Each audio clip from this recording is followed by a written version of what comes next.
이럴 수가. 내가 10초 만에 지고 말다니. 이건 말도 안 돼. 당신 진짜 사람 맞아? 여기 중국의 한 대학교 강당에서 배를 움켜쥔 채 무릎을 꿇은 중국인에게 악수를 건네며 부축해주는 한국인이 있습니다. 학생들은 그 모습에 감동을 받아 박수를 치며 환호하고 있는데요. 과연 이들에게는 어떤 일이 있었던 것일까요? 시작하기 전 구독, 좋아요, 알림 설정 부탁드립니다. 여러분 안녕하세요. 저는 러시아에서 온 니키타입니다. 오늘은 제가 직접 겪은 매우 흥미로운 경험을 여러분과 나누고자 합니다. 저는 현재 중국의 한 대학교에서 유학 중인데요. 여기서 아주 특별한 일을 겪게 되면서 저의 미래도 완전히 바뀌게 되었답니다. 저는 어릴 적부터 중국에 관심이 많았습니다. 드라마, 영화, 음악 등 중국 문화에 푹 빠져 있었죠. 그러다 보니 중국어를 더욱 깊이 있게 배우고 싶었고 부모님을 설득하여 중국 대학교에 입학하게 되었어요. 처음 중국에 왔을 때는 모든 게 신기했고 생각했던 것보다 좋았습니다. 온라인 쇼핑이 편리하다 보니 필요한 것은 대부분 온라인에서 살 수 있었고 아무리 멀어도 배송까지 2, 3일밖에 걸리지 않았죠. 다소 먼 곳으로 여행을 가고 싶을 때는 휴대전화 앱으로 표를 사서 바로 고속열차를 타고 떠날 수도 있었습니다. 그동안 우시와 상하이 등 중국의 많은 도시를 가봤고 특히 우르무치에 갔을 때 현지인들이 카자흐어, 우즈베거, 아랍어 등 외국어를 다양하게 쓰고 있다는 점이 인상적이었어요. 민족은 다르지만 다들 평화롭게 잘 지내고 있더라고요. 저는 그렇게 점점 중국에서 생활하는 것에 적응하게 되었고 남들보다 중국어를 엄청 빠르게 배워서 6개월 만에 한어 수평고시 6급에 합격했습니다. 중국어는 저한테 별로 어렵지 않았고 학점도 잘 유지할 수 있었어요. 저는 앞으로 중국과 러시아 간의 문화적 교류를 촉진하기 위해 대학원에서도 중국어를 전공해서 관련된 직업을 가져야겠다고 생각하고 있었답니다. 그러던 어느 날 교양 과목을 선택하게 되었는데요. 무엇보다도 공부하느라 체력이 약해지다 보니 기초 체력을 증진시키기 위해서 운동 과목 하나를 필수로 고르게 되었어요. 저는 중국 문화에 익숙해져 있었기 때문에 당연히 무술을 고르려고 했습니다. 그런데 한국인 친구가 태권도를 추천하더라고요. 제가 무술도 좋지 않을까 이야기해봤지만 그 친구는 본인이 직접 배워봤다고 말하면서 태권도를 강력히 추천했어요. 너도 한번 배워보면 정말 후회하지 않을 거야. 내가 어릴 때부터 태권도를 배웠었는데 몸도 건강해지고 정신 수련도 되어서 너무 좋았어. 너한테는 무술보다 태권도가 훨씬 더 잘 맞을 거라고 생각해. 저는 사실 태권도가 그다지 내키지 않았지만 친구와 함께 운동하고 싶기도 했고 친구가 너무나도 자신 있게 태권도를 추천해줬기 때문에 기대 반 의심 반으로 태권도 수업을 신청하게 되었습니다. 저는 그때까지만 해도 그저 친구가 한국인이라서 자국의 운동 종목인 태권도를 추천했을 것이라고 생각하며 큰 기대는 하지 않았습니다.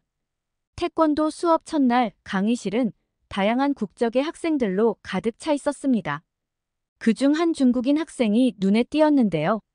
그는 대놓고 태권도를 무시하며 우스운 종목으로 보는 것 같더라고요. 한국인 강사님이 수업하시는 내내 팔짱을 끼고 있거나 별것도 아니란 듯이 한쪽 입꼬리를 올리며 비웃고 있었습니다. 품새를 배울 때는 열심히 연습하는 것 같다가도 따분해하는 표정이었습니다. 그러다 강의가 끝나면 다양한 국적의 학생들이 보는 앞에서 강사님의 자세를 따라하며 강사님이 알려준 자세에서 변형하여 갑자기 우스꽝스러운 자세를 취하기도 했습니다. 학생들은 그런 모습이 재밌었는지 중국인 학생을 보며 마냥 웃고 있었죠. 하지만 저는 한참 태권도에 흥미를 느끼고 잘 배워가고 있는 도중에 수업 때마다 저런 무식한 행동을 보다 보니 매우 불쾌하게 느껴졌습니다. 저는 그 중국인 학생이 그러든지 말든지 열심히 태권도 수업에 참여했어요.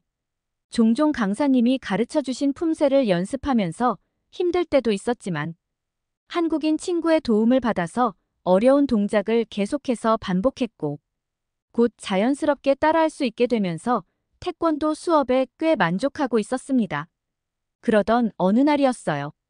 평소와 다름없이 강사님에게 배우고 난 후 열심히 자세를 취하고 연습하고 있었는데요. 갑자기 그 중국인 학생이 기다렸다는 듯이 자국의 무술인 쿵푸의 위대함에 대해 자랑하기 시작했습니다. 그는 자신이 얼마나 강한지 그리고 쿵푸가 얼마나 대단한지 학생들이 보는 앞에서 열변을 토하기 시작했어요. 여러분, 저는 태권도라는 운동이 얼마나 대단한지 궁금해서 이 수업을 신청하게 됐어요. 그런데 제가 지금까지 태권도에 대해 배워보니 무술에 비하면 아주 형편없더군요. 그리고 이것은 태권도 수업에서 절대 들을 수 없는 사실이지만 태권도는 원래 중국에서 나온 것이에요. 한국에서 비슷하게 따라한 운동 종목이죠. 원조는 무술입니다. 중국인 학생이 우쭐거리며 말하자 학생들은 웅성거리기 시작했어요. 저 또한 어이가 없었습니다. 그 순간 중국에 대한 무성한 소문 중에 중국인은 모든 걸 따라하고 베낀다고 했던 말이 떠올랐어요. 그리고 평소에 수업 태도가 안 좋았던 학생의 말이라 더욱 신뢰가 안 갔죠. 저는 지금까지 중국 문화를 좋게 보고 있었고, 그래서 중국어를 배우기 위해 중국 대학까지 온 것이지만, 저렇게 말도 안 되는 행동을 하는 걸 보니 중국인이 처음으로 혐오스럽더라고요. 그 중국인 학생은 학생들의 반응에 개의치 않으며 다시 말을 이어갔습니다. 이런 것도 운동이라고 배우다니 웃기지도 않네요. 앞으로는 더 열심히 배울 필요도 없겠어요. 다음에는 저와 함께 무술 수업을 신청하도록 해요. 분명 만족하실 겁니다. 중국인 학생이 태권도에 대해 비난하자 학생들은 머리를 갸웃거리며 서로 눈치만 보고 있었어요. 그의 자신만만한 태도는 강의실 안에 긴장감을 불러일으켰습니다. 그렇게 무술이 좋으면 무술 수업을 들어야지 왜 태권도 수업을 들으러 온 건지 정말이지 의아할 정도였어요. 어쩌면 일부러 태권도 수업에 참여하여 태권도에 대해서는 비난하면서 무술의 위대함에 대해 자랑하려고 했던 것 같기도 했습니다. 중국인 학생의 말이 끝나자 한국인 태권도 강사님께서 한마디 하셨습니다. 그렇다면 태권도와 한번 비교해 보시겠습니까? 학생의 생각대로 무술이 태권도보다 뛰어나다면 여기 있는 모두의 앞에서 증명해 보세요. 강사님의 제안에 중국인 학생은 자신만만한 듯 기꺼이 응했고, 그는 긴장감이 도는 가운데 강당의 한가운데로 당당하게 걸어갔습니다. 여러분 다들 똑똑히 보세요. 무술이란 이런 것입니다. 중국인 학생은 우렁찬 목소리와 함께 쿵푸의 기본 자세를 취하기 시작했습니다. 저는 무술이 얼마나 대단하길래 저러는 걸까 잠시 기대하기도 했지만 그 기대는 중국인 학생이 움직인 지 10초도 안 되어서 무너졌습니다. 혼자서 요리조리 촐싹거리는 모습이 어찌나 웃기는지 눈물이 다 날 정도였어요. 몇몇 학생들은 코웃음을 치며 귓속말을 하기도 했습니다. 정말이지 어찌나 웃기던지 차라리 춤을 추는 게 낫겠다 싶을 정도였어요. 강의실 여기저기서 웃음소리가 터져 나왔습니다. 강사님도 웃음을 참고 있는 건 마찬가지였어요. 그 중국인 학생은 동작을 마치더니 주변의 반응을 둘러보고는 씩씩거리며 말하기 시작했어요. 여러분은 이게 웃기십니까? 아직 진정한 무술을 경험해보지 못해서 그런 것입니다. 그때 제 한국인 친구가 저에게 귓속말을 했습니다. 내가 저 녀석한테 태권도 좀 가르쳐주고 싶은데 괜찮겠지? 저는 순간 당황해하며 한국인 친구에게 말했습니다. 무슨 짓을 하려고? 조심해. 저 녀석 무술도 꽤 잘한다고 들었어. 저 녀석 덩치를 봐. 힘도 엄청 강할 거야. 그러나 한국인 친구는 그런 것쯤은 아무것도 아니라는 듯이 말하더군요. 니키타, 걱정하지 마. 내가 태권도가 얼마나 멋진지 보여줄게. 한국인 친구는 저에게 자신감 넘치는 말을 내뱉은 후 자리에서 일어나 손을 번쩍 들고 말했습니다. 강사님, 저는 오늘 배운 것을 직접 적용해 보고 싶습니다. 강사님은 한국인 친구를 보더니 미소를 지으며 고개를 끄덕이셨습니다. 한국인 친구는 중국인 학생이 있는 강당 한가운데로 당당하게 걸어갔고 중국인 학생과 마주 서게 되었습니다. 그리고 강사님께서는 마주 서 있는 둘에게 무언가를 설명한 후 이야기하셨습니다. 여러분, 지금 여기 있는 학생 둘이 함께 대련을 한다고 합니다. 지금까지 배운 품새를 잘 적용하는지 지켜봐 주세요. 강사님의 말이 끝나자 긴장된 분위기 속에 둘의 대련이 시작되었습니다. 중국인 학생은 예상치 못한 상황에 다소 당황한 것 같았어요. 그리고는 당황한 모습을 티내지 않으려고 그러는 건지 온갖 똥폼을 잡고 있었습니다. 땀이 나는지 한 번씩 손으로 이마도 닦고 있었죠. 한국인 친구는 생각보다 여유 있는 표정으로 천천히 걸으며 기회를 엿보고 있었어요. 학생들은 수업을 들을 때보다 더 흥미진진한 표정으로 둘의 대련을 집중해서 지켜보고 있었습니다. 저도 괜히 긴장되면서 심장이 떨렸습니다. 그때였어요. 너무 순식간에 일어난 일이라 모두가 깜짝 놀랐습니다. 한국인 친구의 빠르고 강력한 발차기 동작에 중국인 학생이 반격도 못하고 바로 쓰러지고 만 것이에요. 정말이지 단 10초도 안 걸렸어요. 저는 탄성과 함께 온몸에 소름이 돋았습니다. 모든 학생이 태권도 발차기의 위력을 직접 두 눈으로 경험하게 된 순간이었어요. 그 중국인 학생은 한국인 친구가 발차기를 함과 동시에 배를 움켜쥔 채 바닥에 뒹굴고 있었어요. 그리고 어찌나 놀랬는지 눈이 휘둥그레진 상태로 말도 못하고 울고 있더라고요. 한국인 친구는 이내 중국인 학생에게 손을 내밀었고 중국인 학생은 창피했는지 머리를 들지 못하더군요. 잠시 숨을 고르던 중국인 학생은 배를 움켜쥔 채 무릎을 꿇은 듯한 자세를 취하며 패배를 인정했습니다. 여러분, 저는 무술이 가장 대단하다고 생각했지만 태권도도 정말 대단하네요. 이번엔 분명히 제가 졌어요. 앞으로 더 열심히 연습해야겠습니다.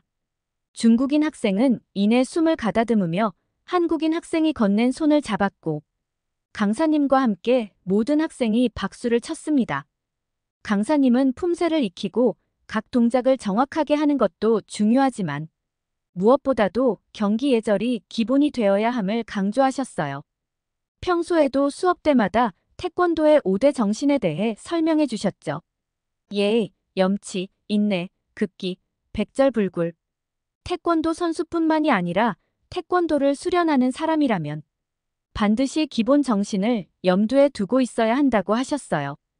태권도는 좀 더 성숙한 인격체가 될 수 있도록 인성을 중요시하는 대한민국의 국기운동이라는 사실을 새삼 깨달을 수 있었습니다. 사실 평소에 매번 듣던 말이었지만 크게 와닿지는 않았었는데요. 한국인 친구의 용기 있는 행동과 중국인 학생의 잊지 못할 행동으로 인해 저는 태권도의 강렬한 매력에 완전히 빠져들었습니다. 순식간에 상대방을 제압한 후 경기가 끝나면 상대방에게 예의를 갖추는 모습을 보면서 태권도의 기본 철학과 한국인의 정신이 정말 멋지게 느껴졌습니다. 평소 재밌기만 했던 한국인 친구 또한 너무 멋있어서 다시 보게 되더라고요. 그 후 저는 태권도 수업에 더욱 열심히 참여하게 되었고 한국 태권도의 깊이와 철학에 매료되었습니다. 한국인 친구의 도움을 받아 수업 시간뿐만 아니라 집에 가서도 태권도를 연습하게 되었고 나날이 몸과 마음이 매우 건강해지는 걸 느낄 수 있었답니다. 제가 평소엔 성격이 엄청 급해서 부모님께 짜증도 많이 냈었는데요. 점차 인내심이 길러지면서 부모님과 다투는 일도 많이 줄어들었어요. 부모님도 저의 달라진 모습에 매우 만족해하셨고 두 분 모두 태권도에 관심을 갖기 시작하셨어요. 태권도는 단순한 운동이 아니라 정신과 육체를 함께 단련하는 종합예술이라는 것을 깨닫게 되었습니다. 그리고 저는 고민 끝에 진로를 바꿔서 태권도 강사가 되기로 결심했어요. 태권도를 통해 배운 모든 것들을 다른 사람들과 나누고 싶었거든요. 무엇보다도 한국 태권도의 진정한 가치를 전파하고 싶었습니다. 알고 보니 작년부터 중국 대학에 처음으로 태권도를 전공할 수 있는 과정이 생겼더라고요. 그동안 중국에서 저처럼 교양 과목의 하나로 태권도를 가르치는 대학들은 종종 있었지만 4년 동안 태권도를 전공하고 학사학위를 취득하는 사례는 이번이 처음이라고 해요. 이렇게 학사학위를 취득할 수 있는 좋은 기회도 생겼으니 바로 도전해보려고 합니다. 사실 제가 처음 중국 대학에 간다고 했을 땐 부모님께서 심하게 반대하셨는데요. 딸이 중국까지 가서 공부한다고 하니 격려보단 걱정부터 하셨었죠. 그래서 설득하는 것이 쉽지 않았습니다. 하지만 이번에 중국어 학과에서 태권도 학과로 전과하려고 할 때는 부모님께서 바로 흔쾌히 허락하셨어요. 아마도 태권도로 인해 저의 몸과 마음이 건강해진 것을 보시고 긍정적으로 생각해 주신 것 같습니다. 그리고 저는 한국 문화에도 관심을 갖게 되었는데요. 중국어를 배울 때와 달리 한국어를 배우는 건 생각보다 어렵더라고요. 하지만 하나하나 알아갈 때마다 매우 흥미롭고 뿌듯했습니다. 시간이 다소 필요할 것 같지만 중국어 못지않게 한국어도 틈날 때마다 열심히 배우고 있어요. 어쩌면 모국어인 러시아어를 포함해서 영어, 중국어, 한국어까지 4개 국어를 하게 될 것 같습니다. 이번 방학 때는 한국인 친구와 함께 한국 여행을 가기로 했는데요. 이것저것 알아보다 보니 가보고 싶은 곳도 많고 먹고 싶은 것도 많아서 벌써부터 설레는 거 있죠.